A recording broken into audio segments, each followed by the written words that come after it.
Hi guys, hi. So this is part three of this. Again, I'm trying to keep these short in 5 minutes. What I want to do here is just to use an example to illustrate how we use this idea of the normal distribution and how we discuss the meaning of these probabilities. Remember, this is about we were talking about these figures of 68% and 95% and 99.8%. So you can call these are probabilities. These are confidences, yes, that data can live within these areas. So let's look at this question.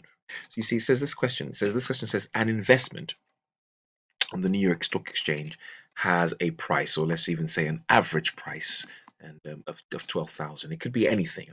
I just made this up, and using an investment that has an average price of 12,000, and it has a yearly standard deviation of £300. So a fluctuation. So it could, if you like, this is the standard deviation. So prices tend to sit, if you like, um, usually sit between, right? This is the deviation of £300. That's the point. And then we're going to discuss that.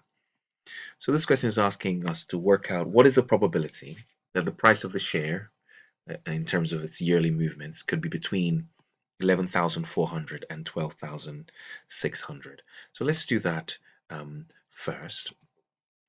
I'll just come out of here first, and let me just delete this. Just expand this. So what we're doing here is I have something that's sitting at an average price of £12,000. That's the mean.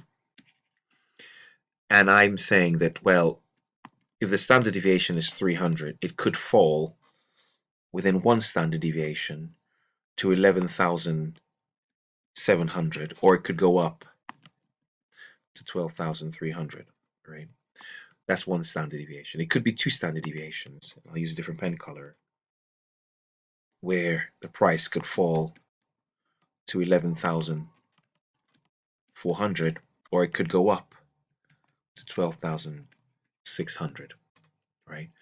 And remember, I said to you that there was a 68% chance that the data will be between here and here. So what I'm saying is there's a 68% chance, or 68% chance that the price could be between 11,700 and 12,300. But for two standard deviations, remember we agreed that there was a 95% chance that the price could be between 11,400 and 12,600. And that's really the answer to this first question, 95%. The argument here is that we observe on regular observation that if you're looking at this average of 12,000 here, and you can look this way and look this way, we can make certain inferences about the fluctuation of prices or anything around the mean. So if you have this as an understanding, when we come to really start talking about value at risk, you're much more comfortable. Now look at this question. This next question says, what is the probability that the price of a share could be less than 11,400? Now remember here that, of course, this goes all the way here and this goes all the way here. And so the entire probability underneath this thing is 100%, isn't it? Or one, if you like.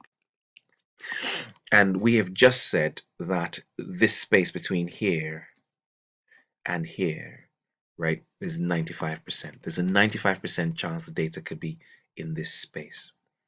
Now, again, remember this is 95%, so there's 47.5% on this side, yes? And there's 47.5% on this side, isn't there? So when this question is asking, what's the probability that it could be less than 11,400 in terms of maybe the price. You can get a question like that. What is the probability that the price could fall lower than 11,400? So it's asking for what's happening here. It's asking for what is this probability? Well, we know that this is from here to here is 95, and this is symmetrical. So this side here and this side are exactly the same. So if this is 95 here, then the rest of this and this must be 5, right? Because it's always 100% underneath. So if this and this is 5, well, this side must be 2.5%. And this side, of course, must be 2.5%. right? These are almost outliers. It's like asking what's the chance that someone is this short or this tall. Remember our 6'5" kid? They will be very small percentages because there are not many of them.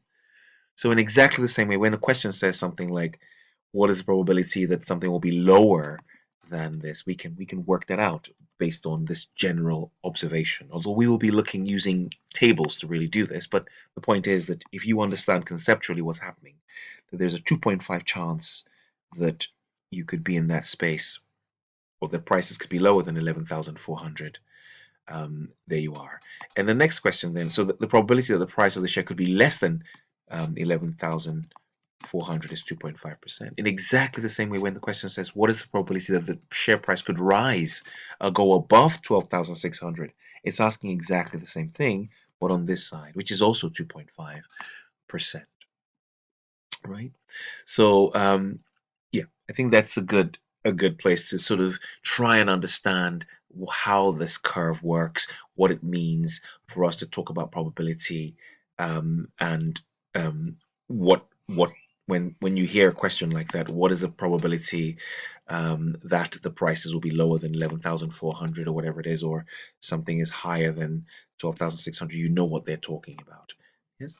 Cool, great stuff. And then we will then move on to talk about Z scores um, in the next lecture.